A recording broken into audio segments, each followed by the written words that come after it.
மைனா குருவி கதை நேரம். ஹாய் குட்டீஸ், இன்னி நம்ம கதையோட பெயர் மந்திர கிணறு. ரெடியா? வாங்க கதைக்கு போலாம். மலர் ஒரு துருதுருவென இருக்கும் சிறுமி. அவளுக்கு 7 வயது. அவளது ஊரில் உள்ள வீடு முழுவதும் ரோஜா பூக்கள் நிறைந்த ஒரு தோட்டம் இருந்தது. ஒரு மாலை வேளையில் பள்ளியிலிருந்து வரும்போது வழக்கமான பாதையில் செல்லாமல் புதிதாக முளைத்த ஒரு ஊதா நிற புதர்களின் வழியாக சென்றாள். அங்கே நடுவில் இருந்தது அந்த மந்திர கிணறு. கிணறு மிகவும் பழமையானதாகவும் மங்கலாகவும் இருந்தது. ஆனால் அதன் சுவர்களில் மஞ்சள், பச்சை, நீலம் என பல வர்ணங்கள் பெயிண்ட் அடிக்கப்பட்டு ஒரு பளிச்சென்ற ஓவியம் போல தெரிந்தது. சுற்றிலும் மினுமினுக்கும் கற்கள் பதிக்கப்பட்டிருந்தன. மலர் பயப்படாம கிணற்றின் அருகே சென்றாள். உள்ளே எட்டி பார்த்தபோது தண்ணீருக்கு பதிலாக ஏதோ ஒரு பளபளக்கும் ஜொலிக்கும் கருப்பு நிற கூழ் தெரிந்தது. திடீரென கிணற்றின் கருப்பு நிற கூழிலிருந்து ஒரு மெல்லிய புஷ் என்ற சத்தம் கேட்டது. மலர் பின்னால் நகர ஆரம்பித்தாள். அப்போது முதலாக ஒரு உருவம் மேலே வந்தது.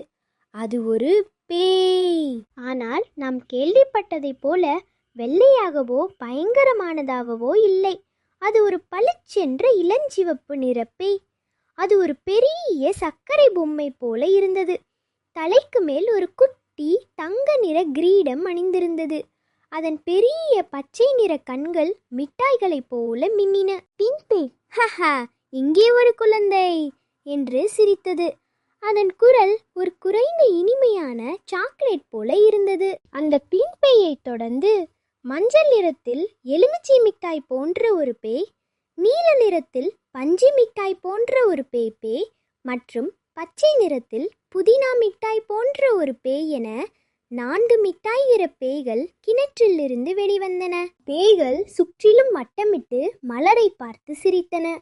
அவை பறக்கும்போது ஸ்விங் ஸ்விங் என்று சத்தம் வந்தது. மஞ்சள் பேய் திடீரென மலரின் தலையில் இருந்த சிவப்பு ரிப்பனை பறித்து மேலே வீசியது. நீலப்பேய் மலரின் புத்தக பையிலிருந்து ஒரு நீல நிற பென்சிலை திருடி அதை காற்றில் பறக்கவிட்டது. மலர் சிரித்தாள்.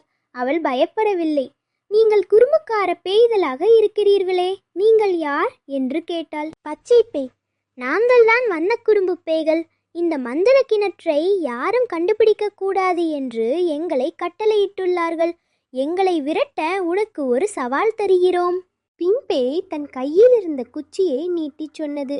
எங்கள் கிணற்றை மூடிவிட்டு செல்ல வேண்டும் என்றால் நீ உன்னிடம் இருக்கும் மிகவும் பயனுள்ள பொருளை இந்த கிணற்றுக்குள் வீச வேண்டும். மலர் யோசித்தார்.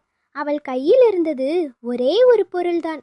அது அவளது பாட்டி கொடுத்த பழைய உடைந்த கண்ணாடி பாத்திரம். இது இனிமேல் யாருக்கும் பயன்படாது. நான் இந்த கிணத்துக்குள் இந்த கண்ணாடி பாத்திரத்தை போடுகிறேன் என்று மலர் தைரியமாக சொன்னாள். மற்ற பேய்கள் சிரித்தன. இது மிகவும் பயனற்ற பொருளாக இருக்கிறதே, எப்படி இது சவாலை முடிக்கும்? மலர் கிணற்றுக்குள் அந்த பாத்திரத்தை வீசினாள். பிளங் என்று சத்தம் கேட்டது.